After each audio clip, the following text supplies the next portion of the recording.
จังอันเอาใส่จังอัน3 หน่วยใส่3 หน่วยบ่เอาปลูกมันสิเป็นจังใดมันสิเป็นหมากบ่ปลูกรถแถวนี้เพราะว่ามันอยู่น้ำข้นได้ข้างโคน3 หน่วยเด้อตู้เอาอันนี้ปิดเมียนบ่ทมแล้วบ่ทมไก่ก็กินเลยนี่เขี่ยหาอยู่ไก่นี่เนาะโอเคนะตู้เนาะอันนี้เนาะด้านพ้นสิตกไก่กินก่อนปลูกลองเบิ่งมันกระเจ้าว่ามันอยู่น้ำข้นได้ปลูกมักสาลีก็ได้คะแนนคนปลูกอันน่ะห่างก็ห่างแขวมัน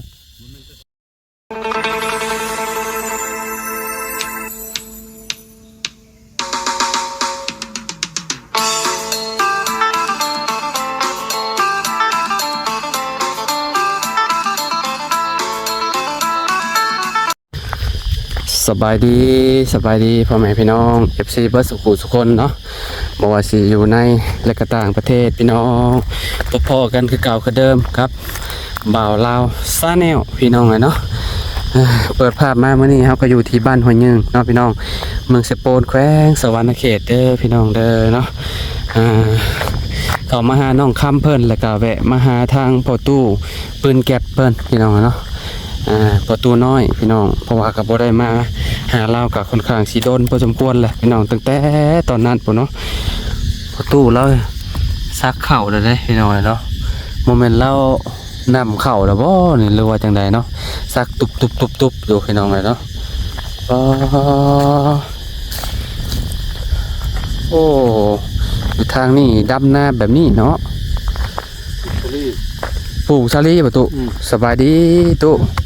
น้อยสบายดีคือเก่าน้อยปลูกมุซาลีบ่ซักก่อนจังเอามาใส่สบายการขุดโอ้หุ่นขึ้นลายแล้วเนาะตู้เนาะพอมาบัดนี้เปลี่ยนไปลายเลยพี่น้องตู้เต็มไม่ตู้หุ่นเต็มมาเนี่ยอยู่จะใบงามๆเลยบ่แต่ฝนตกใส่มันก็เกิดแล้วเนาะหน่อไม้บ่ออกบ่ตู้หากินอยู่หน่อไม้อันนั้นเจ้าหาได้ยังตัวนี้ยังบ่เลิกเต็มใบนั่นน่ะมันบ่ตายนะตู้เนาะเกิดเฉยปอภัยใหม่ขนาดนั้นยังบ่ตายเนาะเป็นใบวีเลยช่องเถื่อจูดเลยโอ้ใบมันผุพอเลยฮะใบเขียวยุงลงมาเลยแล้วคนอยู่พ้นสิมาอีกแล้วใช้ในมันหันน้อยๆนึงบ่หมดเท่านึงเลยอ๋อจะปลูกวัฒนึงเลยมอนี่ปลูกเลย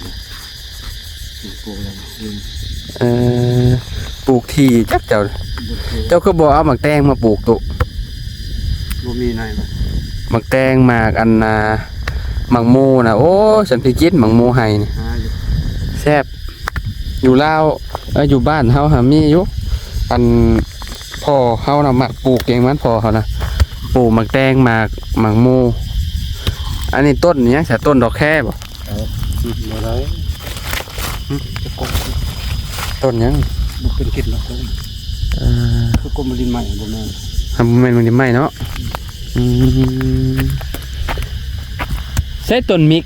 ตู้น้อยคือบ่เห็นมาปลูกฮะมันคณะมายังบ่ทันเอามาบ่ฮะทมปุ๋ยแล้วทมปุ๋ยแบบใดเอากระทมคุมมันนี่ก็ทมบัดขุดแล้วปุ๋ยใส่แล้วทมบัดนี้ฮะวิกมาบัดนี้เฮาได้สิฮู้ในแช่อันคุมมันบัดนี้แล้วบ่นี่เขาบ่ได้ฮอดได้อันเดินตัวนี้ตัวอย่างคนในบ่นี่เขาปลูกได้ใช้คุมมันตุใช้อันนี้บ่คุมมันนั่นบ่คูดคุณบัดพ่นตกใส่นี่หาจ้อยได้นี่เหรอวะหายก็ชื่อนึงเป็นแถวไปเด้อันนี้นี่ก็แม่นเป็นแถวไปเด้เอาปุ๋ยใส่ก่อนเนาะอันนี้ก็แม่นได้นี่เนาะแม่นแล้วจิ้มโคตรขึ้นนั่นนึงแม่นแล้วพ่นตกดูนี่ว่าเฮาย่านลึบบดอยู่นี่นะเป็นแถวเลยนะโอ้พี่น้องเนาะต้มผสมปุ๋ยก่อนปุ๋ยก็จะเอามาให้นะตัวเนาะไปเอาได้ไปเอาเองบ่มันหายไปเอาเองเจ้าให้ไปเอาเองแล้วมันนี่ เขาลุงอ้ายเมียเลยสิไปเอาเบียร์มาดิบอยู่บ่มีเงินซื้อน้ำมันรถ บ่ รถไทยหรอกวะ ไปเอาอยู่ใช้ที่เซโปนนี่ อยู่นี่นะอยู่จีนบริษัทจีนนี่ อืม ก็เอาเลย เขาเจ้าให้ไปเอา บ่ได้มาส่งเลย เอาเขาเจ้าเขาบ่มาส่งเนาะโอ้ อยากกินเปลืองใช่ อ่าเมียจะไปหาเฮ็ดบ่ บ่ใช่หาหน่อไม้มาดูน้ำใหม่ตะแกรงใช้ หาหน่อไม้ไปหาหน่อไม้บ่เออ มาแล้วมันปอกหน่อไม้มันเอาหน่อไม้ไปทางใดบ่ฮู้เพื่อนแม่เพิ่น ไปแกล้งอยู่เพื่อนแม่แล้วเขาจะ มันมามันแบ่งมาให้กิน อ่าเพื่อนเจ้าก็หัวบ่ตัวน้อย โอ้ยนอนบ่เป็นเลย ฮะ นอนบ่ได้เลยหัวเบิดหันบ่เขาเหยียบ นอน แต่ละดอกเลยตะปูนหัวหมดจักขมุงนี่เลย บ่อยู่ก็บ่ได้บ่ ขับ ฝนตก บ่ แห้ง ได้นอนแล้วออกมานั่งออกนี่แป้งกันเลย อ๋อบ่มีบ่อนป้อนเลยบ่อันยอม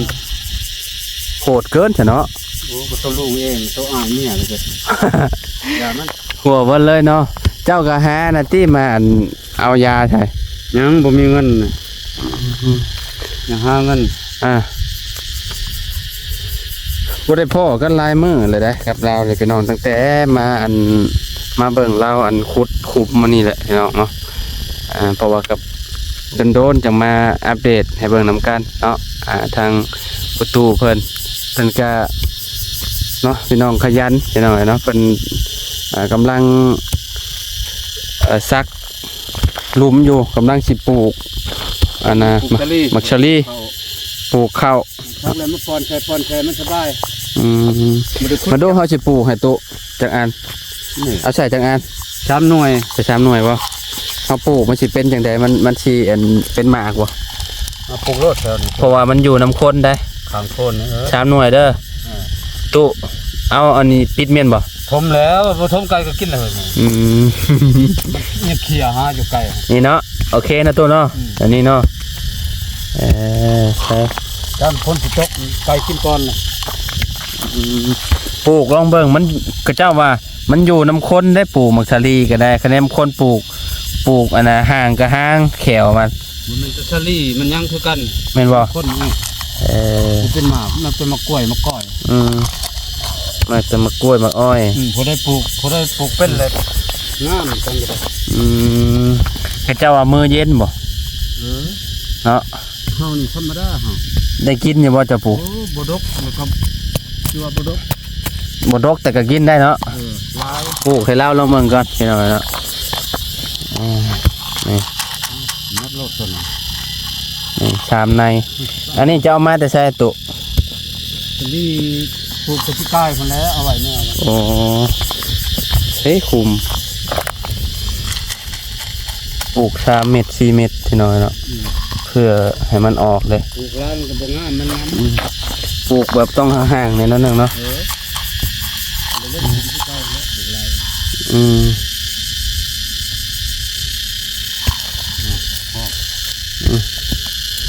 แค่นี้ก็ ใช่ เขายังเป็น ตู้ทมให้เฮาในตู้นี่เอาอันนี้ให้เจ้า ที่เหยียบแล้ว นี่ชาม เหยียบลงนี่ได้ อันตีนอันเขี่ยลงเลยบ่นี่พี่น้องเอ้ยเนาะนี่ใช่ มือทมพอแห้ง มาใส่คุมให้หมดกระเจ้านี่พอ ตู้เอาใช้อีกคุ้มหนึ่งเลย นี่โอ้มีแล้ว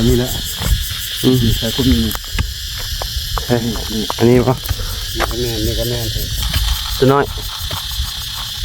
เอา นี่คุมนี่ลาย เบิดแล้วตู้ พอ เอาอันนี้2 เม็ดคุ้มมี2 เม็ด ต้องมีก็ได้ เรียบร้อยพี่น้องเนาะลองปลูกลองเบิ่งเบิดหลายเติบอยู่พี่น้องเนาะจักสิได้กินหรือบ่บุตัวน้อยสิได้กินหรือบ่บุก็ว่าแขวห่างบ้านมายังวะ คนตก มันอยู่น้ำข้นได้ปลูกมาอย่างนั้นก็ได้คนมือเย็นก็ได้กินปลูกต้นไม้ต้นตอกนี่ ได้กินอยู่บ่อันหมากม่วงสุกนะได้กินอยู่เนาะ แคมเช่พุ่น มะม่วงซอสได้ เออ เออ มีแคมเช่พุ่นลายบ้านห้างเขา บ่ ไปอยากไป เจ้าย่างไปบ่ ย่างแล้วเฮ็ดได้ ไม่ใช่ปุ๋ยที่ว่าเขาเจ้าให้มาหาตุ นี่ใส่หมด ใช้ปุ๋ยไง เขายังได้เท่านี้ ใช่กล้ายังปุ๋ย มันมีกล้าได้หั่นเด้นี่ โอ้ผู้ผลิตปุ๋ย8 ปุ๋ย 8-15-8 นี่ปุ๋ยเองคือมันปุ๋ยนำใส่ ปุ๋ยน้ำใส่เฉพาะไม้วิก อ๋อ บ่เหมาะสมกับพืชอื่น โอ้เมนบอก ๆใส่แต่ไม้วิกอย่างเดียวได้ ใส่ได้แต่ไม่มิกเนาะ ใส่อื่นบ่งามได้มันเขาขวดด้วยใส่ไม้วิกด้วย ใส่ต้นยูคาโดยเฉพาะเลยนี่เนาะโอ้มีดมันเป็นแบบไรเนี่ยตุ มีดขาวๆมีดขาวๆคือ มีดขาวๆบ่ คือเขาชาร์จนี่แหละออกป้อม โอ้มีดขาวๆเนาะหอบบ้อม13 สอบยังเหลือซ้ำนี่เนาะ ชอบนึงเลย2เปา2สอบ โอ้ยังเหลือซ้ำนี่เนาะ ใส่หมดได้มัน2เฮกตาร์ปลายกว่านี้ เรียบร้อยติใส่แล้วเรียบร้อยมาแล้วปลูก แต่ผมแล้วมีเป้ามันวิกมาปลูกก่อน มาแล้วมันงามได้บ่เนี่ย งามกันเลย มันงามก็เอาใส่ไม้บ่บ่เลย ดนไปแล้วใส่เป็นปี อ๋อเป็นปีพุ่นแล้วจังใส่เท่านั้น ปี เอ ไป ออ๋อพี่น้องเอ้ยเนาะ เขาใส่พ้นตกห่ำ2-3คืนมันบ่ได้เปื่อยยังอันนั้นคือเก่านะ ยังแข็งคือเก่า โอ้บ่ได้เปื่อยง่ายได้ โอ้เฮือนเพิ่นเรียบร้อยเลยพี่น้องเอ้ยเนาะหัวขักปัญญางก่อนว่ายามนี้ยามพ้นเจ้าก็ต้องทำใจนี่แหละเจ้าก็ได้ พระตัวนี้เปียกปดทางใน อันนี้ได้ พระเขาบ่ทัน เจ้าคือบ่หาแนวมาปิด บ่ทั้งเทิงบ่พระบ่เทิงได้ทั้งเทิงนะ หาแนวมาปิดดิเนาะ นี่ครับ โอ้ก็ว่าบ่ได้เป็นป่องเป็นหยังก็คือหัวเนาะเห็นจ้ะเนาะอ๋อหัวตามหูตะปูแล้วก็จะตอบบ่ดีก็จะตอบบ่ดีข้างบนได้มัน เออ หัวบ่นั้นบ่มีไม้นี่ครับสบายห่อนั่น เอา ปิดทางนี้ก็ได้ อันนี้หัว สังกะสีก็เป็น เทิงคนบ่ได้ มันบ่แม่นสังกะสีนี่นะมันอ่อนๆหนึง สังกะสีแล้วคนเหยียบมัน เนาะ ก็ในมุ่งเหยียบมันก็รู้แน่บ่มันรู้ กันขาดขีดๆเด้ก็ถึกแต่พอแล้วเฮือนยังหัว โรงงานเวียดพุ่นบ่แม่นธรรมดาเลย อันนี้ได้ มันใหม่มา โอ้ไม่แม่ก็เอาบ่อยู่ ชาวปลายแผ่น หัวคือเก่า หัวแล้วเป็นน้ำข้น คนมุง คนมุ่ง บ่คะแนนว่า ตอกเพิ่นมันตอกเจิดไปนั่นน่ะมันบ่ตอกชื่อใหม่อันนี้ใหม่นี่คือตอกชื่อ อืม บ่อนโน่นมันบ่บางเทื่อบ่อนห้องร่องมันก็ยังตอก มันก็หัว อ๋อต่อมองร่องมันพร้อมนี่นะ ร่องก็ตอกยังก็ตอก ต่อไปเลย ตอกแต่บ่อนโน่นมันตอกก้าวมันแน่นๆอันนั้นงมมันปกบ่หัว กระยาแหละเนาะ ให้มันแน่นๆแล้วจะตอกแห้งจนมันลุบเข้า มันลุบเข้านั่นซึมเข้าหัวคือเก่าอีก เรียบร้อยติ มันจบ หัวบ่เลยพี่น้องเห็นแล้วเนาะประตูน้อยฝนตกก็อยู่แทบบ่ได้ว่าซั่นเนาะเอ้ยนะพี่น้อง ข้างบนน่ะคุณ อยู่ก็บ่ได้เด้อฝนตกนี่ยามนี้แฮงคักซับยามพ้นซับพี่น้องเนาะดังไฟก็ยากเนาะ งามลมโอ้ ชีวิตผู้เฒ่ามีเมียน้อยพี่น้องเนาะมีเด็กเนาะยามนี้ก็เขียวสะอุ่มคักปัญญังแหละเนาะใบไม้ใบหญ้าพี่น้องเนาะเขียวทุ่มไปเลยเฮ็ดปวกออกหลายช่วงนี้พี่น้องเนาะอยู่เขตแถวบ้านเฮาเขาเจ้าหาสนานวันไหวเลยเฮ็ดปวกก็ได้กิโลหนึ่งเป็นล้านๆเนาะเล็กๆบัดนี้ลดลงมาแล้วเฮ็ดปวกเริ่มหลายแล้วประมาณกิโลหนึ่ง300,000หา200,000นี่แหละประมาณนี่แหละพี่น้องเนาะยามมันหลายนะคือแบบบกล้ากินเลยเห็ดปวกกิโลหนึ่งเกือบ 2,000 บาทพี่น้องเนาะกิโลละ1,000 กว่าบาทสุดยอดเห็ดปวกพี่น้องเนาะตู้ก็กินบ่เห็ดปวก โอ้ ของแซ่บได้เนาะหากินยากได้ เฮ็ดอื่นบ่กินแล้วมันมีเฮ็ดปวก โอ้สุดยอดแถวนี้มีบ่ มันบ่ทันออกนะบ่ทันมีใครได้กิน ออกกัน เฮ็ดปวกตาบน้ำโพดนั้นออกแล้วแต่บ่หลาย ได้กินอยู่เนาะ บ่ทันได้กินทันกู เจ้ายังบ่ได้กินเลยบ่พี่น้องเนาะ